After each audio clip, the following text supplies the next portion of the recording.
2:8-21.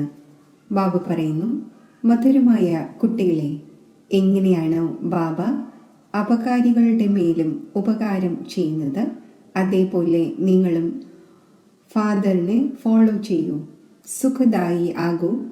ഈ ദേഹത്തെ മറന്നുകൊണ്ടിരിക്കൂ. ചോദ്യം: ദേഹി അഭിമാനി ആയിരിക്കുന്ന കുട്ടികളുടെ മുഖ്യ അടയാളങ്ങൾ എന്തായിരിക്കും? ഉത്തരം: അവർക്ക് പരസ്പരം വളരെയധികം ആത്മീയ സ്നേഹം ഉണ്ടായിരിക്കും. അവർ ഒരിക്കലും പരസ്പരം കുറവുകൾ വർണ്ണിക്കുകയില്ല. അവർ വളരെയധികം സുഖദായി ആയിരിക്കും. അവരുടെ സന്തോഷം ഒരിക്കലും മാഞ്ഞു പോകില്ല. സദാ അപാര സന്തോഷത്തിലിരിക്കും. ഒരിക്കലും അഭിപ്രായ വ്യത്യാസങ്ങളിൽ വരികയില്ല. നമ്മൾ ആത്മാക്കൾ സഹോദരന്മാരാണ് എന്ന സ്മൃതിയിലൂടെ ഗുണഗ്രാഹിയാകും. അവർക്ക് എല്ലാവരുടെയും ഗുണം തന്നെയായിരിക്കും കാണപ്പെടുന്നത്. അവർ സ്വയവും ഗുണവാനായിരിക്കും, മറ്റുള്ളവരെയും ഗുണവാനാക്കി മാറ്റും. അവർക്ക് ഒരു ബാബയല്ലാതെ മറ്റാരുടെയും ഓർമ്മ വരില്ല. ഓം ശാന്തി. ഉയർന്നതിലും ഉയർന്ന പരിധിയില്ലാത്ത ബാബയുടെ മുന്നിൽ കുട്ടികളായ നിങ്ങളേവരും ഇരിക്കുന്നു. ഇങ്ങനെയുള്ള ബാബയെ ലഭിച്ച നിങ്ങൾ എത്ര ഭാഗ്യശാലിയാണ്. നിങ്ങൾ ജ്ഞാനസാഗരനായ ബാബയുടെ അടുക്കൽ വന്നിരിക്കുകയാണ്. ജ്ഞാനരത്നങ്ങൾ കൊണ്ട് സഞ്ചി നിറയ്ക്കുന്നതിന്, സമ്പാദിക്കുന്നതിന്. ബാബ മധുരമായ കുട്ടികളായ നിങ്ങളെ എത്ര ഉയരങ്ങളിലേക്ക് കൊണ്ടുപോകുന്നു. ബാബ കേവലം കുട്ടികളായ നിങ്ങളെ തന്നെയാണ് നോക്കുന്നത്. ആ ഒന്നിന് മറ്റാരെയും ഓർമ്മിക്കേണ്ടതില്ല. ഇദ്ദേഹത്തിൻ്റെ ആത്മാവിനാണെങ്കിൽ ബാബയെ ഓർമ്മിക്കേണ്ടതുണ്ട്. ബാബ പറയുന്നു, നമ്മൾ രണ്ടുപേരും കുട്ടികളായ നിങ്ങളെ തന്നെയാണ് നോക്കുന്നത്. ആത്മാവായ എനിക്കാണെങ്കിൽ സാക്ഷിയായി നോക്കേണ്ടതില്ല. എന്നാൽ ബാബയുടെ കൂട്ടുകെട്ടിൽ ഞാനും ഇങ്ങനെ നോക്കുന്നു. ബാബയുടെ കൂട്ടുകെട്ട് ഉണ്ടായിരിക്കുന്നല്ലോ, ആ ഒന്നിൻ്റെ കുട്ടിയാണ്. അപ്പോൾ ഒരുമിച്ച് നോക്കുന്നു. ഞാൻ വിശ്വത്തിൻ്റെ അധികാരിയായി ചുറ്റി സഞ്ചരിക്കുന്നു. ഞാൻ തന്നെയാണ് ഇത് ചെയ്യുന്നത് എന്ന പോലെ ഞാൻ ദൃഷ്ടി നൽകുന്നു. ദേഹസഹിതം സർവ്വതും മറക്കേണ്ടതുണ്ട്. ബാക്കി അച്ഛനും കുട്ടിയും ഒന്നാകുന്നത് പോലെയാണ്. അപ്പോൾ ബാബ മനസ്സിലാക്കിച്ചു തരുന്നു, മധുരമായ കുട്ടികളെ, നല്ലവണ്ണം പുരുഷാർത്ഥം ചെയ്യൂ. എങ്ങനെയാണോ ബാബ അപകാരികളുടെ മേലും ഉപകാരം ചെയ്യുന്നത്, അതേപോലെ നിങ്ങളും ഫാദറിനെ ഫോളോ ചെയ്യൂ. സുഖദായി ആകൂ. പരസ്പരം ഒരിക്കലും അടിവഴക്കുകൾ കൂടരുത്. സ്വയം ആത്മാവാണ് എന്ന് മനസ്സിലാക്കി ഈ ദേഹത്തെ മറന്നുകൊണ്ടിരിക്കൂ.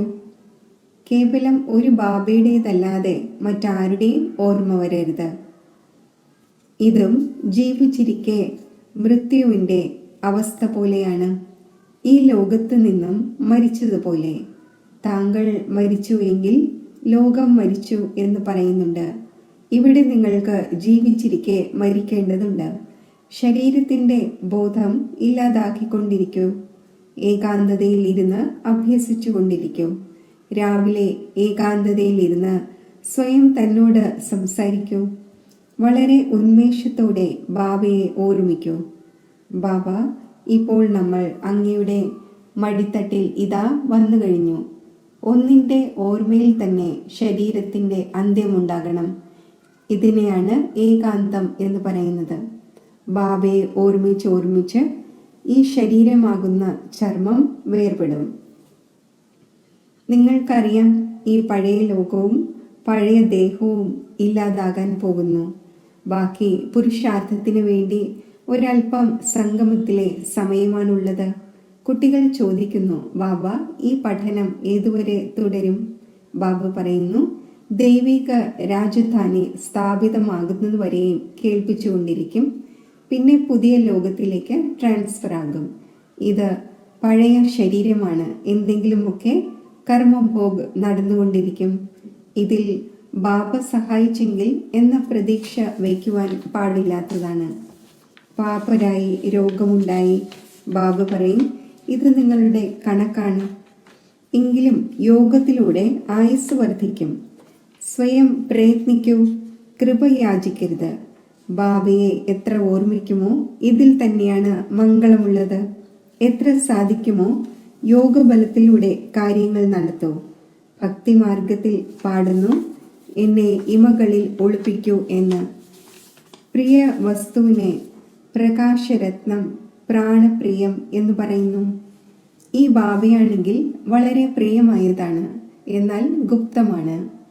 ആ ഒന്നിനോട് ഇത്രയും സ്നേഹം വേണം, ആ കാര്യം ചോദിക്കുകയേ വേണ്ട. കുട്ടികളെ ആണെങ്കിൽ ബാബ തൻ്റെ ഇമകളിൽ ഒളിപ്പിക്കുന്നു. ഇമകൾ ഈ കണ്ണൊന്നുമല്ല, ഇത് ബുദ്ധിയുടെ കാര്യമാണ്. മോസ്റ്റ് ബിലവഡായ നിരാകാരനായ ബാബ നമ്മളെ പഠിപ്പിച്ചുകൊണ്ടിരിക്കുന്നു. അത് ജ്ഞാനത്തിൻ്റെ സാഗരമാണ്, സുഖത്തിൻ്റെ സാഗരമാണ്, സ്നേഹത്തിൻ്റെ സാഗരമാണ്. ഇങ്ങനെയുള്ള മോസ്റ്റ് ബിലവഡായ ബാബയോട് എത്ര സ്നേഹം ഉണ്ടാകേണ്ടതാണ്. കുട്ടികളുടെ എത്ര നിഷ്കാമ സേവനം ചെയ്യുന്നു. കുട്ടികളായ നിങ്ങളെ വജ്രതുല്യമാക്കുന്നു. എത്ര മധുരമായ ബാബയാണ്.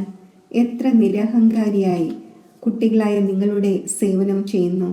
അപ്പോൾ കുട്ടികളായ നിങ്ങളും ഇത്രയും സ്നേഹത്തോടെ സേവനം ചെയ്യേണ്ടതാണ്. ശ്രീമത്ത് അനുസരിച്ച് നടക്കേണ്ടതാണ്. എവിടെയെങ്കിലും തൻ്റെ മതം കാണപ്പെടുന്നുവെങ്കിൽ ഭാഗ്യത്തിന്മേൽ വര വീഴുന്നു. കുട്ടികളായ നിങ്ങൾക്ക് പരസ്പരം വളരെ വളരെ ആത്മീയ സ്നേഹം ഉണ്ടായിരിക്കേണ്ടതാണ്. എന്നാൽ ദേഹാഭിമാനത്തിൽ വരുന്നത് കാരണം ആ സ്നേഹം പരസ്പരം ഉണ്ടായിരിക്കുന്നില്ല. അന്യോന്യമുള്ള കുറവുകൾ തന്നെ കണ്ടെത്തിക്കൊണ്ടിരിക്കുന്നു. ഇന്നയാൾ ഇങ്ങനെയാണ്, അവർ ഇത് ചെയ്യുന്നു എന്ന്. നിങ്ങൾ എപ്പോഴാണോ ദേഹി അഭിമാനി ആയിരുന്നത്, അപ്പോൾ ആരുടെയും കുറവുകൾ കണ്ടെത്തുമായിരുന്നില്ല. പരസ്പരം വളരെ സ്നേഹമുണ്ടായിരുന്നു. ഇപ്പോൾ വീണ്ടും അതേ അവസ്ഥ ധാരണ ചെയ്യേണ്ടതുണ്ട്. ആദ്യം നിങ്ങൾ എത്ര മധുരമായിരുന്നു, വീണ്ടും ഇങ്ങനെ മധുരവും സദാ സുഖദായിയുമാകൂ. ദേഹാഭിമാനത്തിൽ വരുന്നതിലൂടെ ദുഃഖദായിയായി. അപ്പോൾ നിങ്ങളുടെ ആത്മീയ സന്തോഷം അപ്രത്യക്ഷമായി. ലൈഫും ചെറുതായി പോയി.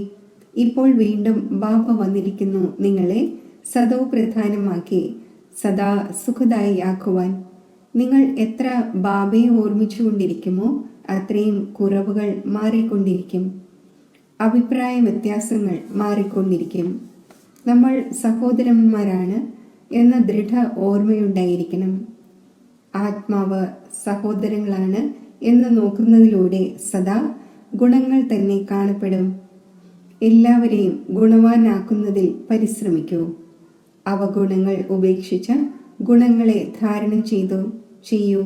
ഒരിക്കലും ആരുടെയും അപകീർത്തി ഉണ്ടാക്കരുത്. ചിലരിലാണെങ്കിൽ ഇങ്ങനെയുള്ള കുറവുകളുണ്ട്. അവർക്ക് സ്വയവും മനസ്സിലാക്കാൻ സാധിക്കുന്നില്ല. അവർ സ്വയം വളരെ നല്ലതാണ് എന്ന് മനസ്സിലാക്കുന്നു. എന്നാൽ കുറവുള്ളത് കാരണം എവിടെയെങ്കിലുമൊക്കെ തലകീഴായ വാക്കുകൾ വരുന്നു. സദോപ്രധാന അവസ്ഥയിൽ ഈ കാര്യങ്ങൾ ഉണ്ടാകുന്നില്ല. സ്വയം തന്നെ നോക്കൂ. നമ്മൾ എത്രത്തോളം മധുരമായി. നമുക്ക് ബാബയോട് എത്ര സ്നേഹമുണ്ട്. പൂർണ്ണമായും ഒട്ടിച്ചേർന്നിരിക്കണമെങ്കിൽ സ്നേഹമുണ്ടാകണം. ബാബ അങ്ങ് നമ്മളെ എത്ര ഉയർന്ന വിവേകശാലിയാക്കുന്നു, സ്വർഗത്തിൻ്റെ അധികാരിയാക്കുന്നു. ഇങ്ങനെ ഉള്ളിൽ ബാബയുടെ മഹിമ ചെയ്ത് ഗദ്ഗതം ഉണ്ടാകേണ്ടതാണ്. ആത്മീയ സന്തോഷത്തിൽ ഇരിക്കേണ്ടതാണ്. സന്തോഷം പോലൊരു പോഷകമില്ല എന്ന് പാടുന്നുണ്ട്. ബാബയെ ലഭിക്കുന്നതിലൂടെയും എത്ര സന്തോഷം ഉണ്ടായിരിക്കേണ്ടതാണ്. സംഗമത്തിൽ തന്നെയാണ് കുട്ടികളായ നിങ്ങൾക്ക് 21 ജന്മത്തേക്ക് സദാ സന്തോഷത്തിൽ ഇരിക്കുന്നതിൻ്റെ പോഷണം ലഭിക്കുന്നത്. പിന്നെ ആർക്കും ഒരു കാര്യത്തിൻ്റെ ആകുലത ഉണ്ടായിരിക്കില്ല. ഇപ്പോൾ എത്ര ആകുലതകളാണ്. അതിനാൽ അതിൻ്റെ പ്രഭാവം ശരീരത്തിലും വരുന്നു. നിങ്ങൾക്കാണെങ്കിൽ ഒരു കാര്യത്തിൻ്റെയും ചിന്തയില്ല. ഈ സന്തോഷത്തിൻ്റെ പോഷണം നിങ്ങൾ പരസ്പരം കഴിപ്പിച്ചുകൊണ്ടിരിക്കൂ. അന്യോന്യം നല്ല രീതിയിൽ സൽക്കരിക്കണം. ഇങ്ങനെയുള്ള സൽക്കാരം മനുഷ്യനോട് ചെയ്യാൻ സാധിക്കില്ല. നിങ്ങൾ ബാബയുടെ ശ്രീമത്തനുസരിച്ച് ഈ സൽക്കാരം ചെയ്യുന്നു. ആർക്കെങ്കിലും ബാബയുടെ പരിചയം നൽകണം. ഇതാണ് സന്തോഷത്തിൻ്റെ ക്ഷേമാന്വേഷണം. ഈ ജ്ഞാനത്തിൻ്റെയും യോഗത്തിൻ്റെയും ഫസ്റ്റ് ക്ലാസ് വണ്ടർഫുൾ പോഷണമാണ്. ഈ പോഷണം ഒരേ ഒരു ആത്മീയ സർജനിലൂടെയാണ് ലഭിക്കുന്നത്. മന്മനാഭവ മധ്യാജീഭവ, ഈ 2 മഹാവാക്യങ്ങളുടേതുമാണ് ഈ പോഷണം. മോസ്റ്റ് ബിലവേഡായ ബാബയിൽ നിന്നും വിശ്വത്തിൻ്റെ ചക്രവർത്തി പദവി ലഭിക്കുന്നു. ഇത് നിസ്സാര കാര്യമൊന്നുമല്ല. ഈ 2 വചനം തന്നെയാണ് പ്രസിദ്ധം. ഈ 2 വചനങ്ങളിലൂടെ നിങ്ങൾ എവർ ഹെൽത്തിയും എവർ വെൽത്തിയുമാകുന്നു. അപ്പോൾ കുട്ടികളായ നിങ്ങൾ ഈ കാര്യങ്ങളെ സ്മരിച്ച് ഹർഷിതമായിരിക്കണം. Godly student life is the best. ഈ മഹിമയും ഇപ്പോഴത്തേതാണ്. എത്ര സാധിക്കുമോ പരസ്പരം ഈ ആത്മീയ പോഷണം എത്തിച്ചു കൊടുക്കൂ. അന്യോന്യം ഉന്നതി ചെയ്യൂ. ടൈം വേസ്റ്റ് ചെയ്യരുത്. വളരെ ക്ഷമയോടെ, ഗംഭീരതയോടെ, വിവേകത്തോടെ ഭാവിയെ ഓർമ്മിക്കൂ. തൻ്റെ ജീവിതം വജ്രതുല്യമാക്കൂ. മധുരമായ കുട്ടികളെ, ബാബയുടെ ഏതൊരു ശ്രീമത്താണോ ലഭിക്കുന്നത് അതിൽ അലംഭാവം കാണിക്കരുത്. ബാബയുടെ സന്ദേശം എല്ലാവരിലും എത്തിക്കണം. ബാബയുടെ മെസ്സേജ് എല്ലാവർക്കും ലഭിക്കണമല്ലോ. മെസ്സേജ് വളരെ സഹജമാണ്. കേവലം പറയൂ, സ്വയം ആത്മാവാണ് എന്ന് മനസ്സിലാക്കി ബാബയെ ഓർമ്മിക്കൂ. കർമ്മേന്ദ്രിയങ്ങളിലൂടെ മനസ്സ വാച കർമ്മണ മോശമായ ഒരു കാര്യവും ചെയ്യാതിരിക്കൂ. ഒരു ദിവസം നിങ്ങളുടെ ഈ സൈലൻസിൻ്റെ ബലത്തിൻ്റെ ശബ്ദം വരും. ദിനം പ്രതിദിനം നിങ്ങളുടെ ഉന്നതി ഉണ്ടായിക്കൊണ്ടിരിക്കും. നിങ്ങളുടെ പേര് പ്രശസ്തമായിക്കൊണ്ടിരിക്കും. എല്ലാവരും മനസ്സിലാക്കും, ഇത് നല്ല പ്രസ്ഥാനമാണ്, നല്ല കാര്യമാണ് ചെയ്തുകൊണ്ടിരിക്കുന്നത്. വഴിയും വളരെ സഹജമായെന്ന് പറഞ്ഞു തരുന്നു. ഈ ബ്രാഹ്മണരുടെ വൃക്ഷം വളരെ വലുതാകും. പ്രജകൾ തയ്യാറായിക്കൊണ്ടിരിക്കും. സെൻറ്റേഴ്സ് വളരെയധികം വർദ്ധിക്കും. നിങ്ങളുടെ എക്സിബിഷനും ഗ്രാമങ്ങളിൽ നടക്കും. കുട്ടികളായ നിങ്ങൾക്ക് വളരെ ഭാരിച്ച സേവനം ചെയ്യേണ്ടതുണ്ട്. നിങ്ങൾ പുതിയ പുതിയ സെൻറ്റേഴ്സ് തുറന്നുകൊണ്ടിരിക്കൂ.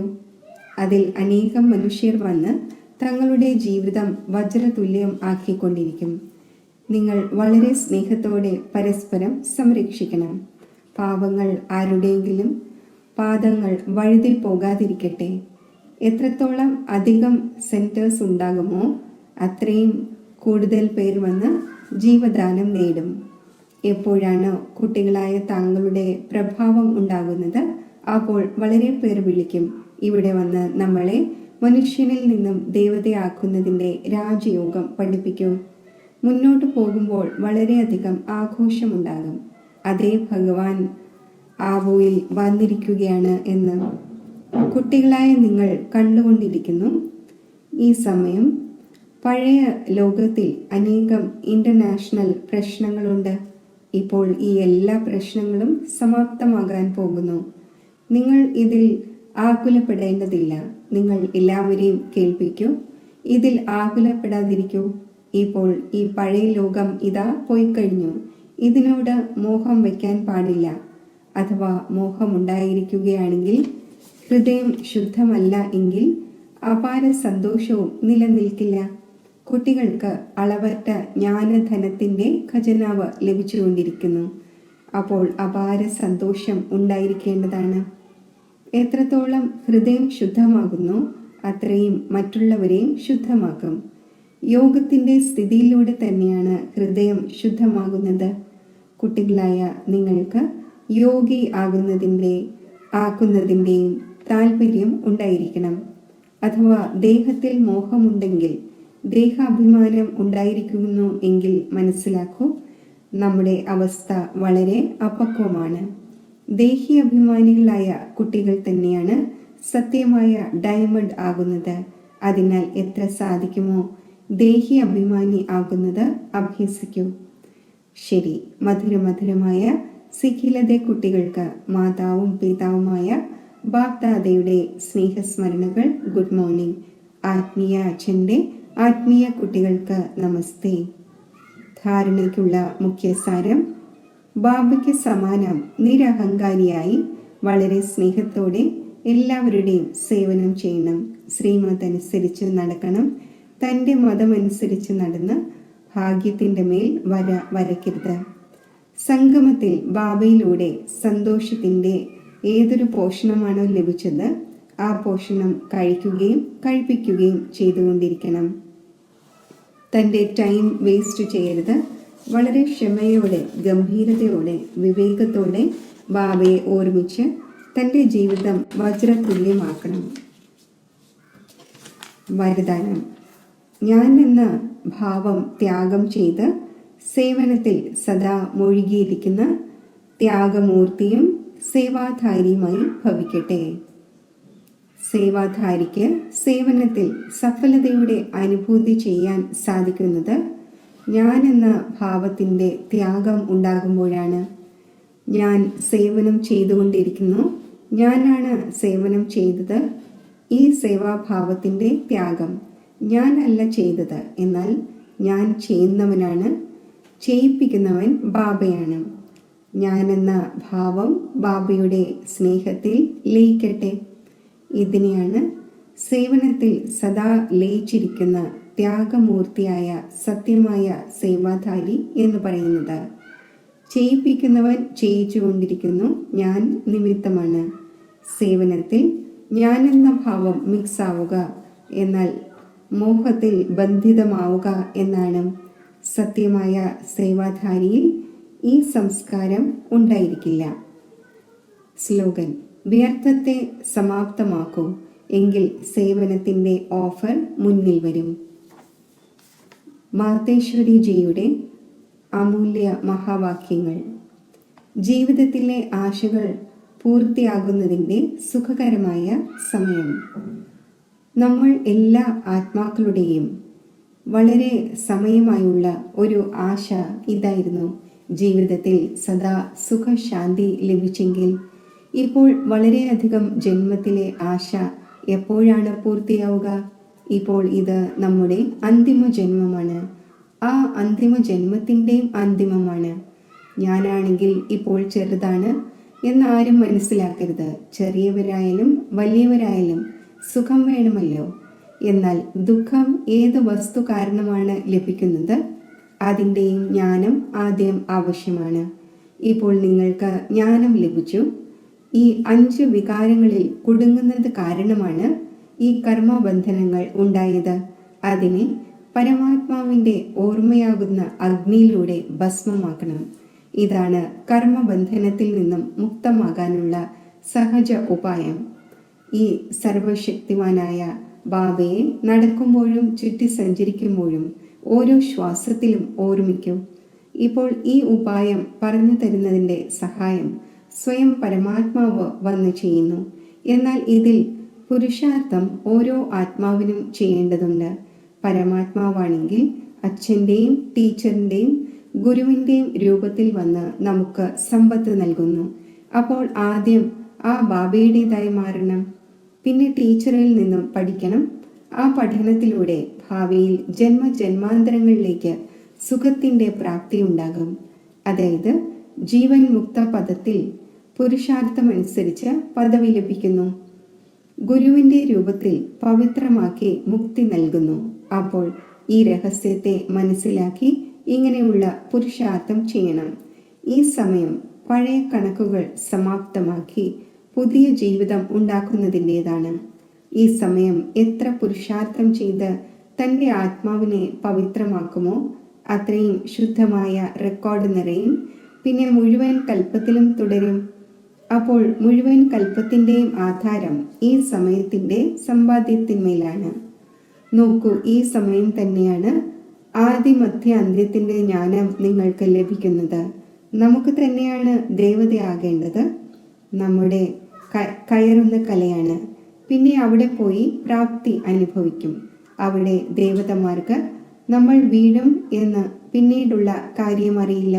സുഖം അനുഭവിച്ച ശേഷം വീഴേണ്ടതുണ്ട് എന്ന് അറിയാമായിരുന്നുവെങ്കിൽ വീഴുന്നതിൻ്റെ ചിന്ത കാരണം സുഖവും അനുഭവിക്കാൻ സാധിക്കില്ല. അപ്പോൾ ഈ ഈശ്വരീയ നിയമം രചിക്കപ്പെട്ടതാണ്. മനുഷ്യൻ സദാ കയറുന്നതിൻ്റെ പുരുഷാർത്ഥം ചെയ്യുന്നു, അതായത് സുഖത്തിനു വേണ്ടി സമ്പാദിക്കുന്നു. എന്നാൽ ഡ്രാമയിൽ പകുതി പാർട്ട് തയ്യാറായിരിക്കുന്നു. ആ രഹസ്യത്തെ നമ്മൾ അറിയുന്നു. എന്നാൽ ഏത് സമയത്താണോ സുഖത്തിൻ്റെ ഊഴമുള്ളത്, അപ്പോൾ പുരുഷാർത്ഥം ചെയ്ത് സുഖം നേടണം. ഇതാണ് പുരുഷാർത്ഥത്തിൻ്റെ മേന്മ. ആക്ടറിൻ്റെ ജോലിയാണ് ആക്ട് ചെയ്യുന്ന സമയം സമ്പൂർണ്ണ മേന്മയോടെ പാർട്ട് അഭിനയിക്കണം. അത് കാണുന്നവർ ആഹാ ആഹാ എന്ന് പറയട്ടെ. അതിനാൽ ഹീറോയിൻ്റെ പാർട്ട് ദേവതമാർക്ക് ലഭിച്ചിരിക്കുന്നു. അവരുടെ സ്മാരക ചിത്രം മഹിമ ചെയ്യപ്പെടുകയും പൂജ ചെയ്യുകയും ചെയ്യുന്നു. നിർവികാരി പ്രവൃത്തിയിൽ ഇരുന്ന് കമല പുഷ്പ സമാന അവസ്ഥ ഉണ്ടാക്കണം. ഇതാണ് ദേവതമാരുടെ മേന്മ. ഈ മേന്മയെ മറക്കുന്നതിലൂടെ തന്നെയാണ് ഭാരതത്തിന് ഇങ്ങനെയുള്ള ദുർദശ ഉണ്ടായത്. ഇപ്പോൾ വീണ്ടും ഇങ്ങനെയുള്ള ജീവിതം ഉണ്ടാക്കിക്കുന്നവനായ പരമാത്മാവ് സ്വയം വന്നിരിക്കുന്നു. ഇപ്പോൾ ആ ഒന്നിൻ്റെ കൈ പിടിക്കുന്നതിലൂടെ ജീവിതമാകുന്ന തോണി മറുതീരത്തെത്തും. ശരി. ഓം ശാന്തി.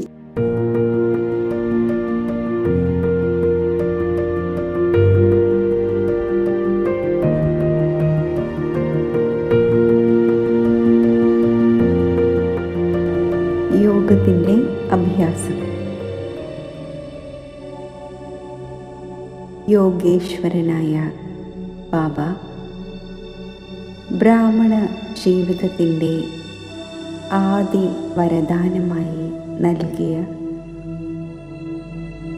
യോഗി ഭവ പവിത്ര ഭവ എന്ന വരദാനത്തെ ഞാൻ സ്മൃതിയിൽ കൊണ്ടുവരുന്നു.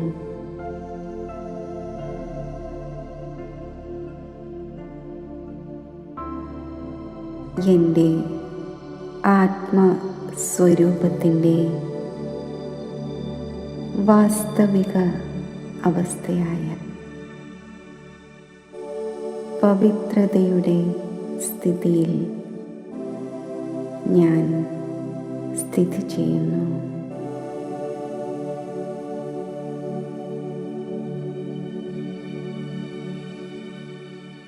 ഈ പവിത്രതയാകുന്ന സ്വധർമ്മത്തിൽ ഞാൻ സ്ഥിതി ചെയ്യുമ്പോൾ എൻ്റെ സ്വരൂപം സ്വാഭാവികമായി ശാന്തവും സുഖമയവുമായി മാറുന്നു.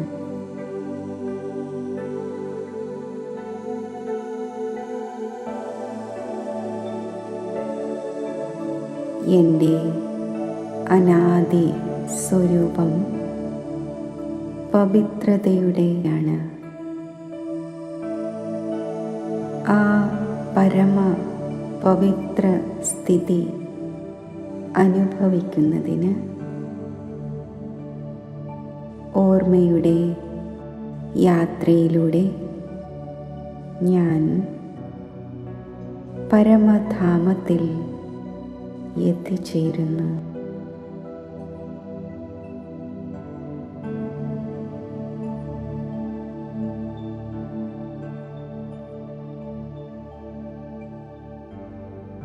ഈ പവിത്ര സ്വരൂപ അവസ്ഥയിൽ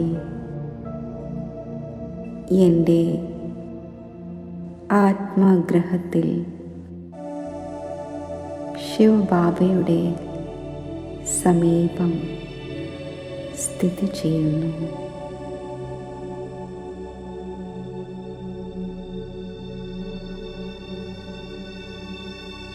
പവിത്രതയുടെ മഹാസാഗരമായ ശിവബാബയിൽ നിന്നും പവിത്രതയുടെ ദിവ്യ പ്രകാശകിരണങ്ങൾ ആത്മാവിൽ സ്പർശിക്കുമ്പോൾ എൻ്റെ ഉള്ളിൽ പവിത്രതയുടെ ശക്തി നിറയുന്നു.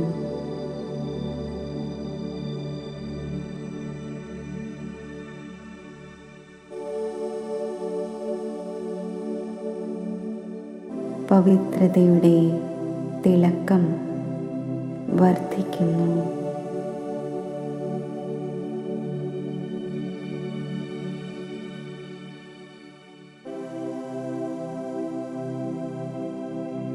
പരമാത്മാവിൻ്റെ പരമപവിത്ര പ്രഭാവലയത്തിൻ്റെ ഉള്ളിൽ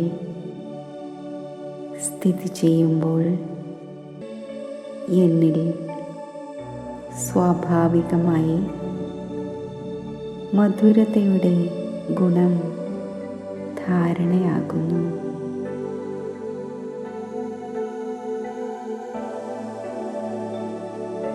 സത്യതയുടെ ഗുണം ധാരണയാകുന്നു.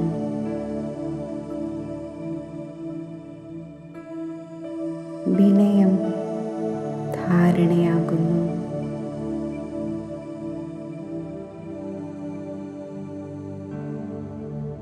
സന്തുഷ്ടത ധാരണയാകുന്നു.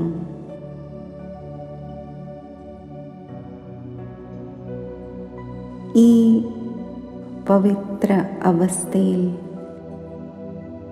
ഞാൻ പവിത്രതയുടെ ലൈറ്റ് ഹൗസായി വിശ്വത്തിലേക്ക് പവിത്രതയുടെ വൈബ്രേഷൻസ് വ്യാപിപ്പിക്കുന്നു.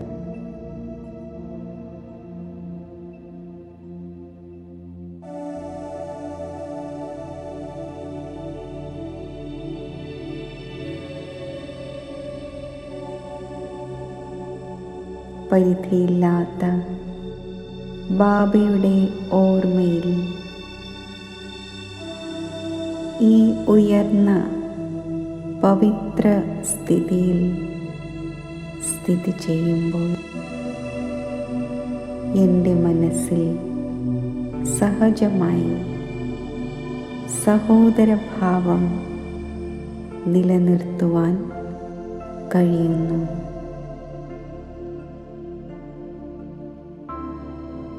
എൻ്റെ വാക്കിൽ മധുരതയും സത്യതയും നിലനിർത്തുവാൻ എനിക്ക് സാധിക്കുന്നു.